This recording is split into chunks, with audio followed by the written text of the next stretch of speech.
Welcome. This is Cho, and this is just my further explanation of a very important concept in social justice in general called intersectionality. Now, as we may have talked about, intersectionality is the intersections of where things meet in your identity. And there's, in this model, there are actually four aspects of intersectionality, and they're done in four circles, okay?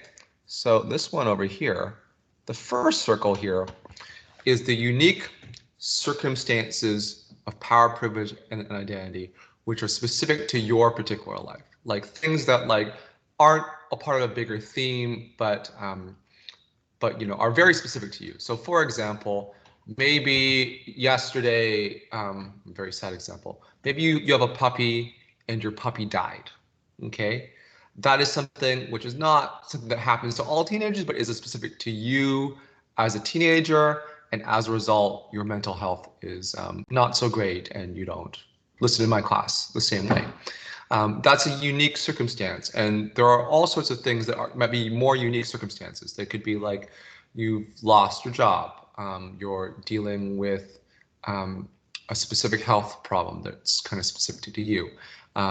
I've used kind of examples of oppression. Those are all kind of bad things, but also really good things can happen to you, which are just specific to you. Maybe you have a winning lottery ticket, and that gives you a specific privilege that's not necessarily about anyone else, but helps you specifically. Okay, a lot of this center circle, other people can't really see it.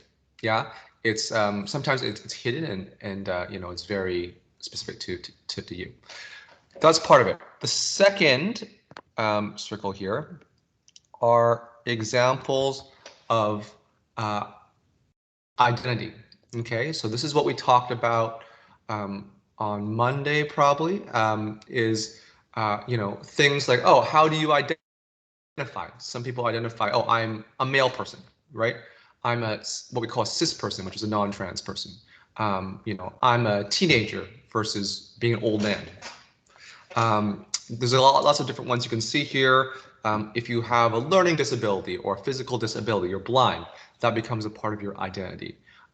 Many of you have jobs, so part of your identity is you work at Walmart or Superstore. If you are religious, if you're a Christian person or a Muslim person, that's a big part of your identity. Your race.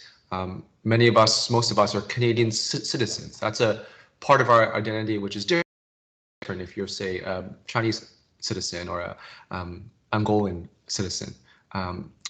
Things like education, high school, etc., etc. So I think you get the idea. We've talked about this before, but it's now the combination of these two things, the inner circle and the outer circle, which all of those things affect kind of your identity, how the world treats you, what your experience in the world is. Okay.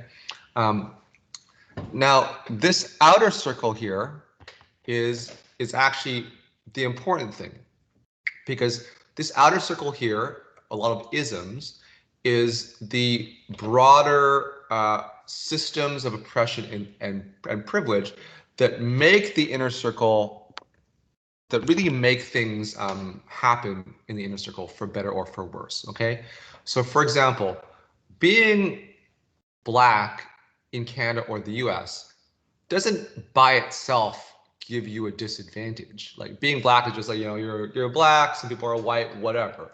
But if you're Black in a society where racism is widespread, in maybe things like the justice system, the education system, it's living within the system that actually creates that effect. In the same way that, being white doesn't necessarily make you good or bad, or give you an advantage or disadvantage if you're just in a world where no one cares about that. But if you're in a country, in a world where being white gives you certain advantages, for example, maybe it gives you an advantage and people assume that you're more likely to be Canadian than, say, myself, who's Asian, who was very Canadian. I was born here, but people assume that that's an advantage given to you through racism.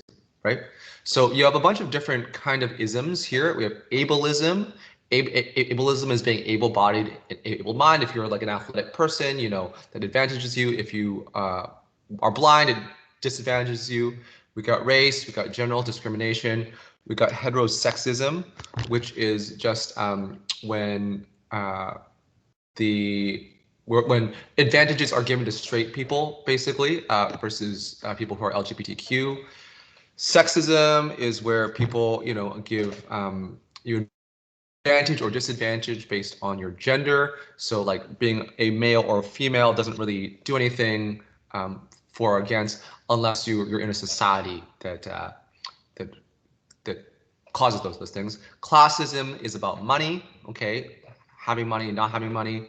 Ethnocentrism is about your culture. So like if you're Muslim, if you're, you know, from a certain country, and we've talked about this before, where like being Asian in Canada is sort of like racialized as a racism, but people have different stereotypes of, say, Chinese people versus Filipino people versus Japanese people. So the ethno is really about the country or the culture. Transphobia is fear of trans people. Homophobia, you know what that means. Ageism is when people discriminate or give advantage to people of a certain age. So, for example, you could probably argue that people your age can't vote. That's a form of ageism. But people also see that people your age are maybe cooler or healthier or hipper, and that's an advantage to you because of ageism too.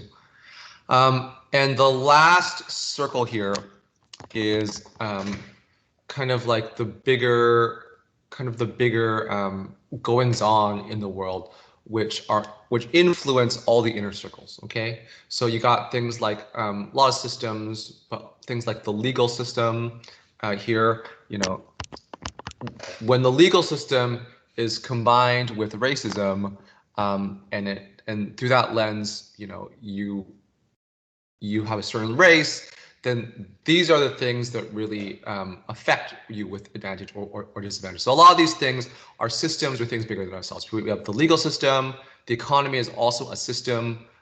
Colonialism, in this case, they've treated it like a system in terms of like there's colonialism in schools, you know, all that stuff. Politics, globalization, capitalism, war, you know, historical forces, immigration, education, etc. So you can see there are four different layers: 1, 2, 3, 4, like 3, 4, and it's really these things working in combination that is intersectionality, and that's what makes this complicated. And if you think back to the last meritocracy thing, you know, a lot of us, you know, only really think about kind of what can I do, you know, what do my actions do, but all this stuff is actually the context that our actions take place in, and it's the context that affects what effect our actions have on the world and other people.